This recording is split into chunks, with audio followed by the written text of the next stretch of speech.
I'm so excited. I've never been to the festival before, and I've heard from pretty much everyone that has been that it's incredible and it's the best crowds ever. So I'm feeling really, really, really lucky that we're getting to premiere drop here, and I can't wait to see how everybody responds to it. I mean, truthfully, the film is about 90 minutes of a sort of simmering panic attack.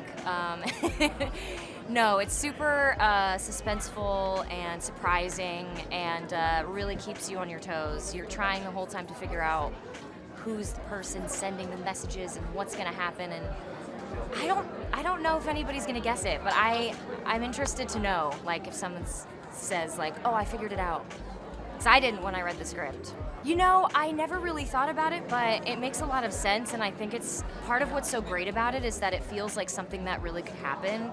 Part of what's so great and scary about it is that it feels within, you know, the possibility of reality. But yeah, I think Chris Landon did an incredible job of incorporating that into the film and making it feel really accessible to the audience and not like taking you out of the story. Yes, it is basically about a first date that's supposed to go really great because the guy seems really cool and they're connecting, but it's kind of, everything goes to hell after that.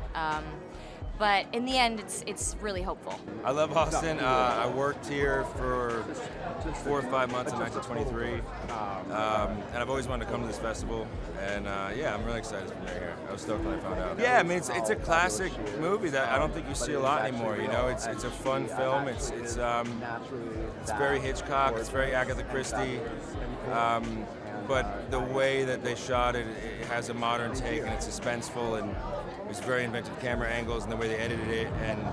But it does sort of have this classic psychological thriller element that you would have seen in a Hitchcock film back in the day. And I think it's just a good ride, and it's a good film to go see in the theaters and just kind of escape and yeah. Tell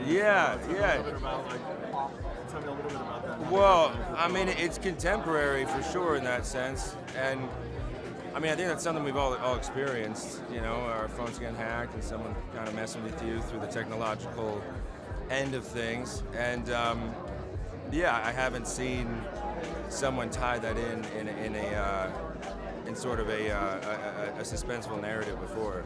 And I think Chris did a really, really incredible job doing that. Because you do feel that it could happen to you. And what would I do if I was in this position? I'm very proud of it. I mean, the experience was a special one. I mean, I got to work with Chris, and he's such a lovely man and a great filmmaker, and he's really sort of cornered the market on his thing in sort of his thrillers and his horrors and his comedy, and they're sort of elevated, and there's a wink, and he does it so tastefully and so brilliantly. And I got to work with Megan and Jeffrey, and we became dear friends through this process, which doesn't always happen. And I mean, that was worth the experience for me, just in anything. And then to have a film in theaters is something that I'm really stoked about, and I want to continue to do, because I grew up going to the movies, and it was my safe place and my solace.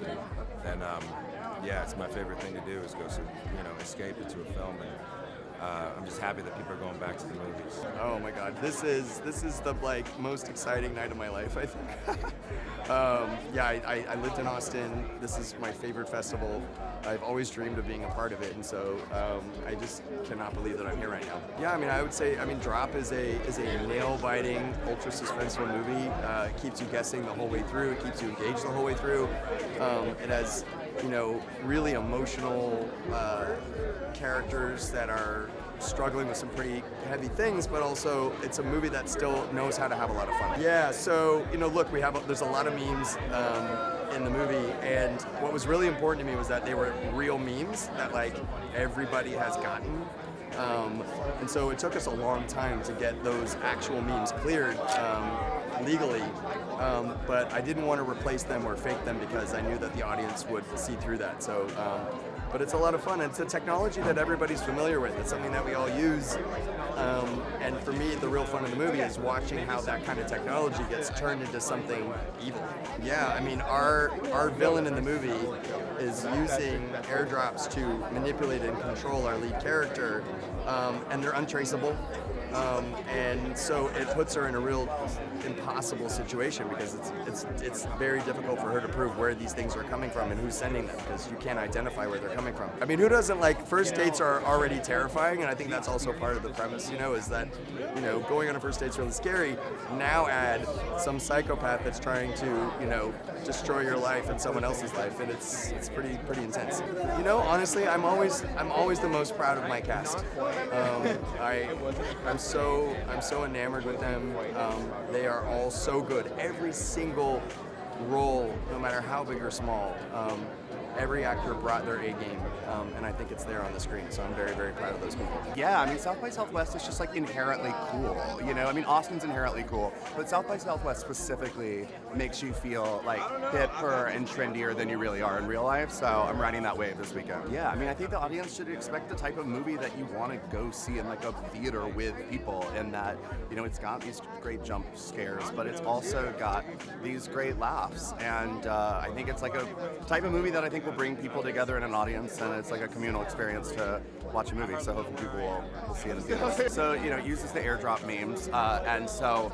I mean, I find memes to be toxic and evil to begin with. So, I mean, when they're then threatening you, I think it's just taking it to the inevitable next level. Yeah, I mean, how terrifying is your phone to begin with? I mean, anytime my phone buzzes, I assume I'm in trouble for something, or that someone's mad at me. So, I think the idea of a phone as an evil thing is a very relatable thing for everyone in the world who has one. Yeah, I mean, it's a horrible first date.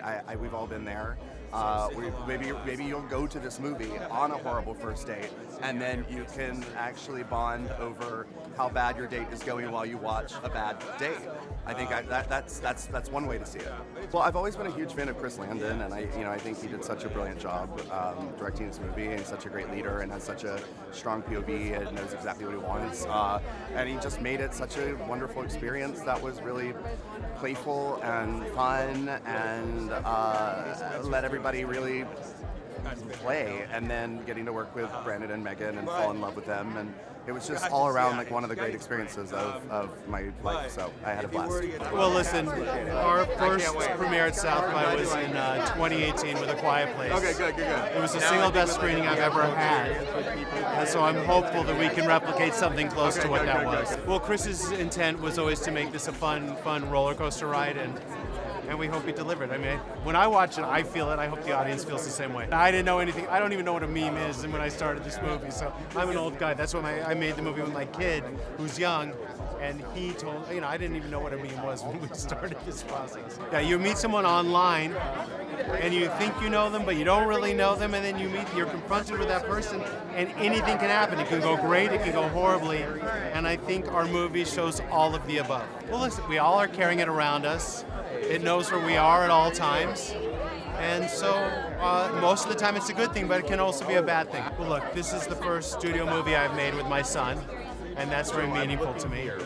When he was born, standing right here, Michael Bay held him in his arms because Michael and I have been partnered together as long as Cameron's been alive.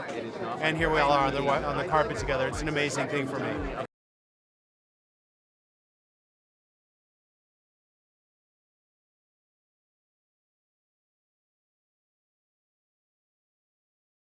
Thank